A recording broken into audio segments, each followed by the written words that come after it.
lot of the craze nowadays is having these bullet drop compensating scopes where you have a bunch of little ticks on your crosshairs, and you can use charts online and match them up with your cartridges, and those charts will tell you that, you know, if you're at this distance you use this tick to aim on the animal, and if you're at another further distance you use this tick, and so on. And you can, it's kind of like a recipe to success for hitting an animal at any distance.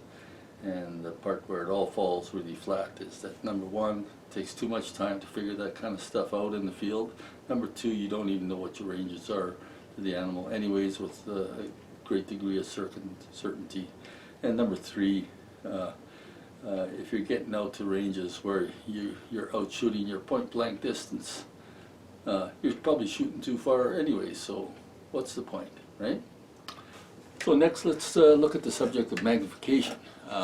When it comes to magnification, the most common magnification levels are 3 power to 9 power. There was a time in the past when I think the majority of hunters used to use basically just a fixed 4 power scope, and that was good enough. And really, it's 4 power is still a pretty nice choice.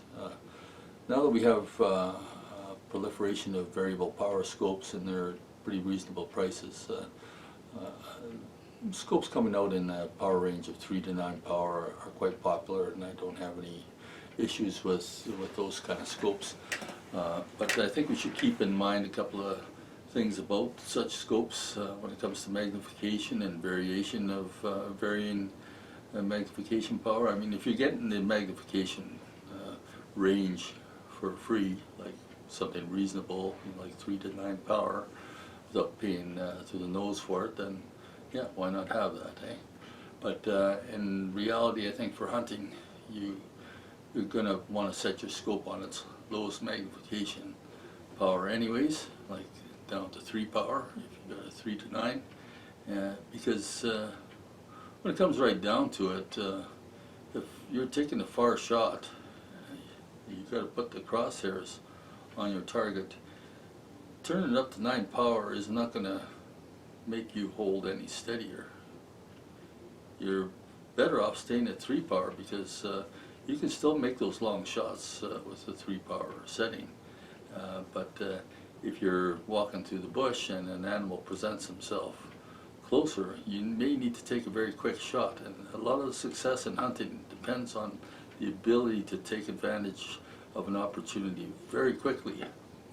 So it's not like in a hunting magazine where you see a beautiful picture of an animal standing broadside, just ready to be shot. A lot of times when you're hunting, you're going to see just a little flicker of an ear, something like that, or part of an animal in the bush, and then as you look carefully, you say, oh yeah, there is an animal there. And you bring up the scope with your rifle and you put it on him, and then all of a sudden, now where is he?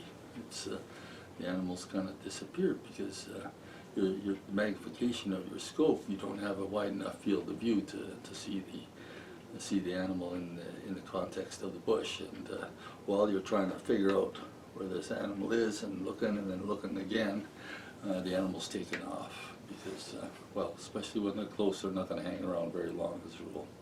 So high magnification can hurt you. In fact, there's a good argument to be made for just sticking with open sights, especially if you're hunting in heavy bush.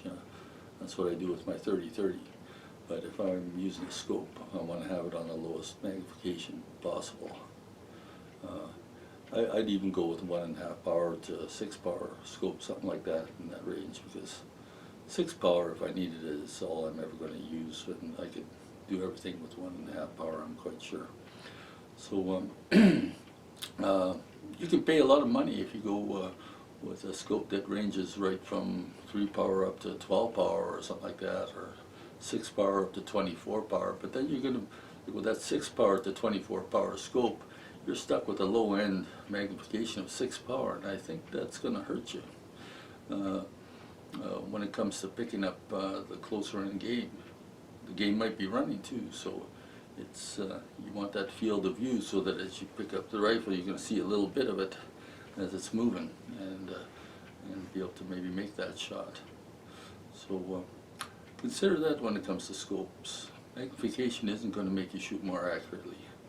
Magnification might be handy if you're needing to shoot only animals with horns or certain size antlers, and you see some and you want to get a little closer look at it before you take a shot. Then you might want to turn that dial up to the maximum magnification and see if you can figure that out. So that could make the difference between getting something and not getting something. But in my opinion, I think more animals are missed from at the close ranges where the hunter isn't able to make the shot quick enough. So you know, you might lose one way or the other. More often, I think you're going to lose on the close animals, and that depends a lot on the type of hunting you're doing, of course, too.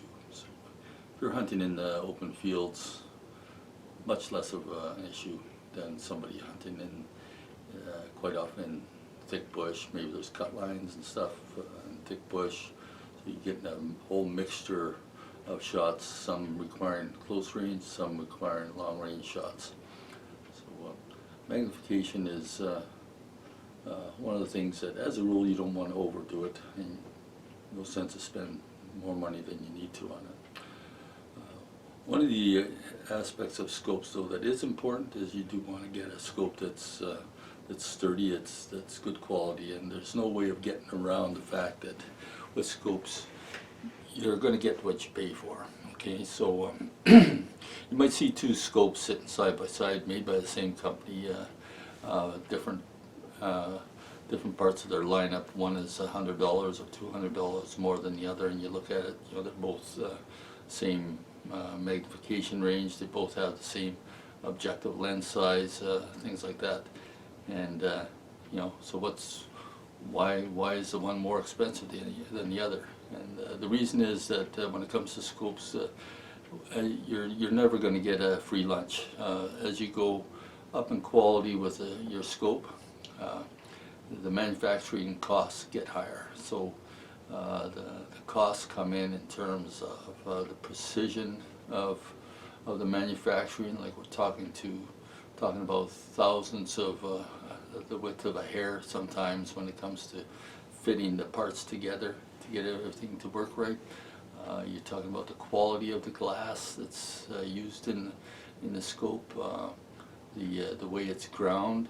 All those things take time and effort to do, and you can just kind of churn it out quick and for less money. But if you want to do it right, it's going to take more time. It's going to cost more money to make a scope like that. So it also comes in when in terms of the coatings that go on the glass of your scope.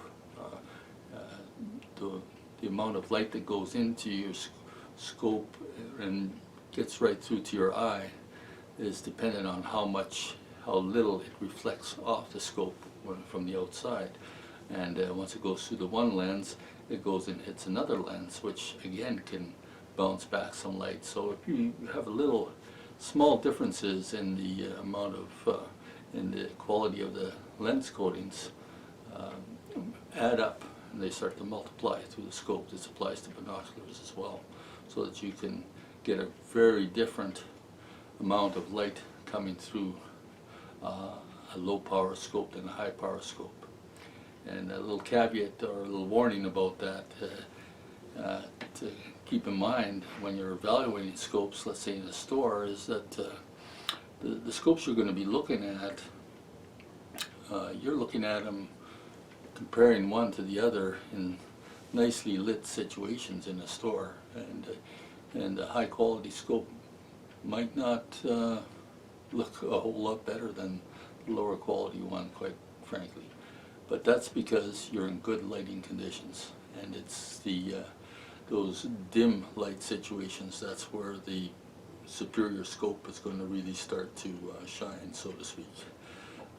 And really, when we're hunting, that's where most of our opportunities arise, is when it's very early in the morning, at the break of of dawn or just before it gets dark at night, and you see an animal, and high quality scope with good light gathering ability, that sure makes a difference. The more expensive scopes will have a larger objective lens as well. That's also nice. You can get a wider field of view. You can also choose between scopes that have a 1-inch body or a 30mm body, which is a little bit bigger in diameter. There are pluses and minuses to these things. When you have a large objective lens, and by the objective lens I mean the lens that's furthest away from you, towards the muzzle, you're going to get more light coming through, and you're going to get a wider field of view, but you're also going to have a scope that's heavier, quite a bit heavier, and it's going to be, because of the size of it, when you have the gun underneath it, the scope has to be mounted a little bit higher to clear the barrel, and when you want your rifle to line up automatically for you with the scope, when you shoulder it, a scope that's too high, you have to kind of crane your head a little bit. That brings in all kinds of effects, like your head is a little bit unsteady. It's better if it's just resting against the cheek of the rifle and holding it steady. So a scope with a smaller objective lens that is set to the right height will get you lined up on your target quicker and with more accuracy as well. So keep that in mind. Yeah, what else can we say? When you have a scope with a 30mm tube, that may seem, well, that's going to gather more light, but that actually doesn't happen. It's the objective lens and the quality of the glass and the coatings on the glass.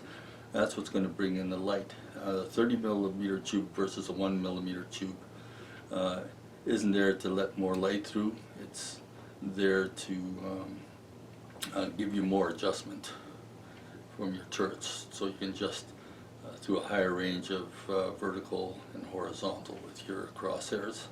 And as far as hunting goes, and I'm talking about the main type of hunting most people do, you don't really need that. That's for guys taking shots out to 1,000 yards, stuff like that, where they have to really crank up their turrets to raise the crosshairs high enough so that they can shoot high enough to have their bullet hit the target at a long distance. In hunting situations, you're not doing 1,000-yard shots, so don't buy the large diameter scope bodies thinking you're going to get more light. It's not going to happen that way. The higher end scopes also tend to have parallax adjustment on them. That's a knob that's quite often on the left hand side, so you have your 3 knobs. You have your height and your windage adjustment, and then you have a parallax adjustment. That again comes into when the scopes get up to over 10 power.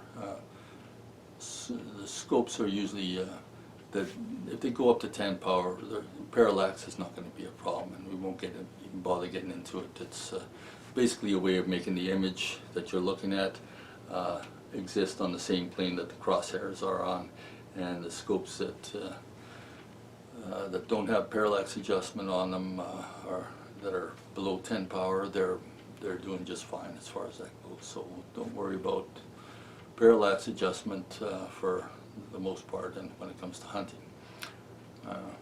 What else can we get into with scopes? You've got to remember too that the bulkiness of your rifle is a concern. So a very bulky scope is it's heavy and it's a little bit clumsier. So, but most of all, I think you have to kind of consider the hunting situations you're going to be in. You're going to be in situations where you need to take a very quick shot, and good hunters are the ones that are able to size up a situation and take a shot very rapidly. And I'm not talking about carelessness here. We're just talking about making up your mind and pulling that trigger when without any fooling around. Too many videos you see on the internet, you see hunters saying, oh yeah, okay, no, I'm going to wait till he moves just here, just here, just here. And they're waiting and waiting, and then the animal wanders away or something like that. Or, of course, in perfect land that they live in, it's, yeah, they get the animal anyways. But in reality, you can miss a lot of animals by farting around too much. So you want to have a scope that gets you on target, and have a point blank range set so that you don't have to worry about figuring out how high or how low you have to shoot. You just get those crosshairs on that animal and you get the job done really quick. Yeah, I guess there's not too much more to say about it. I mean, the issue of scopes is a pretty important one. Consider going with open sights if your eyes are good. There is one other aspect to scopes that you should get into as well, and I'm going to have to get into a little bit of math to do this, so I apologize beforehand, but and it's just got to be done. Sorry. We've got to talk about what's called the exit pupil, and this is something that's going to be determined by your age, what your answer is to this. But the exit pupil that's the ocular lens on your scope, the one that's closest to you. It's going to let a cone of light come out of it that will meet your eye. Okay, so you have all the light coming in the front of your scope to the objective lens, and then it goes through the lenses, and then it kind of comes out on the other end as a smaller picture of what the scope is being aimed at. And that cone of light has a diameter, and that's what they call in the industry the exit pupil. And if you're a young person, you might have, well, let's put it this way, your eye in light conditions, so that you don't get blinded when it's too light. You know, then your eye pupil closes, and when it's getting dark outside, your eye pupil gets larger to accept more light. Well, unfortunately, with guys that are getting older, which I might be among, your pupil doesn't open up as much anymore when you get older. It can open up, they say, to, might get as bad as to around 4 millimeters. I'm talking metric, since I live in Canada. Sorry, you guys in the imperial system, I'll have to figure this out. But so we can get 4 millimeters when we're older. A young person actually could get maybe 7 millimeters of pupil diameter. So the reason I mention that is because the exit pupil, which is a measurement of how the diameter of the cone of light coming out of your scope, if it's larger than that, the diameter of that image is larger than that, you're not going to get any more. If it's larger than your pupil can accept, you're not going to get any more light anyways. So 7 millimeter exit pupil on a scope is not going to do any better for a guy with a 4 millimeter limitation on his pupil than a 4 millimeter exit pupil will, because all he can make use of is 4 millimeters for the old guy. The younger fellow can maybe make use of 7 millimeter exit pupil on his scope. Okay, so now hopefully that's kind of clear. You can only use as much light coming out of that scope as your pupil is able to expand and accept. So now, how do you figure out what your exit pupil is? The way to do that is you take your main lens, and let's say it's a 50 millimeter lens, and you take the magnification that you're going to be using, and you take that diameter of the lens and you divide it by the magnification. So let's say it's a 50 millimeter lens and you're dividing it by 9. Then you're going to get, and I don't know the figures off the top of my head, but you're going to get more than 4 millimeters of exit pupil. That's actually what that division does for you. You divide the diameter of the main lens by the magnification, and that tells you the size of the exit pupil of light that's coming out to meet your eye. If it works out to be, if you're an old fellow and that division works out to be more than 4 or 5 millimeters, you got an objective lens that's too big. It's going to give you more light than your eye can use. You might as well go with a smaller objective lens. So keep that in mind. It's actually related to you know, when you get these low power scopes. You see them, you never know some of the low power scopes that go like 1.5 to 6 power. They don't even have a bulge on the end for the objective lens. It's just the same diameter as the 1-inch tube going through, or the 30 millimeter tube. And that's because that 25 millimeters at the end divided by 6 or by 1.5 power, it's still giving you enough a 4 millimeter exit pupil or whatever. You know, so you don't need a large objective lens on the end. It just has to be the diameter of the scope that the scope tube is already. So it's, once you get into the higher powers, that's why you have the larger objective lenses, because you're trying to achieve enough of an exit pupil that your eye can make use of, and that does vary again with age. So be wise on that point too, and kind of stay away from the what they call the BDCs, or bullet drop indicators, and all the fancy stuff. I think if you have your rifle shooting to a good point blank range, which is probably going to be about the same range that you're capable of shooting accurately anyways, ranges longer than that, you should probably pass on anyhow. Coupled with the fact that you really can't do all this math in your head and in the field and say, okay, well, now I'm doing 500 yards and that means tick number 3 or something like that. You know, you don't be under stress when you're hunting, except for, you know, the special circumstances. There are some people that can do that and make use of it, but for the average hunter, that stuff's never going to impact you anyway. So go with a reticle on your scope that's thick enough so that you can pick it out against heavy brush and stuff like that, maybe with a very fine point portion in the middle, so you can really, so the crosshairs don't obscure your target, and spend a little bit of money, you know, do it within your budget. That's something that depends on how much you can afford, but money spent on a good scope is not wasted, as long as it's not spent on doodads that you don't need. Just buy something with good quality glass, good coatings to gather your light, something that's a sturdy scope, because a scope can take a lot of banging around when you're hunting. So stick with that. I mean, a scope is something that actually makes your gun and your sighting system very sturdy. It's my rifles with the open sights are the ones I worry about more when it comes to getting things knocked out of a line from hard use. It's easy to knock an open sight out of whack through banging around, but the scopes are made pretty strong nowadays.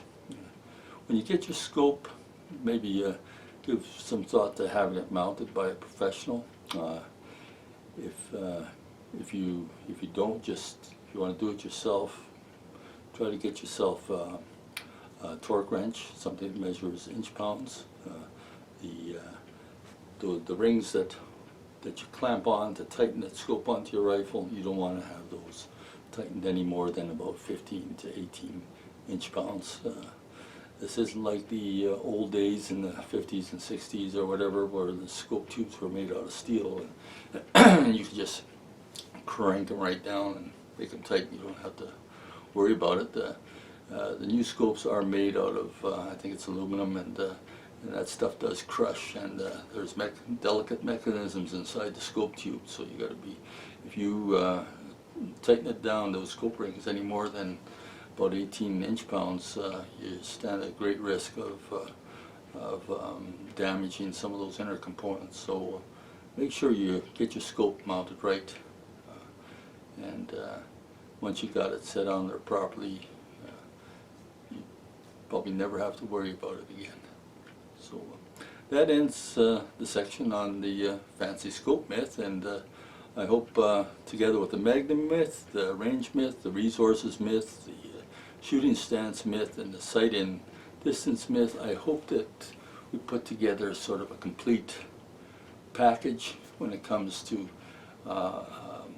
assessing your needs for hunting rifle. When it comes to choosing one, what are the criteria, what are the important things to have in mind, and whatever gun you get, you know, go out and shoot lots with it, practice with it.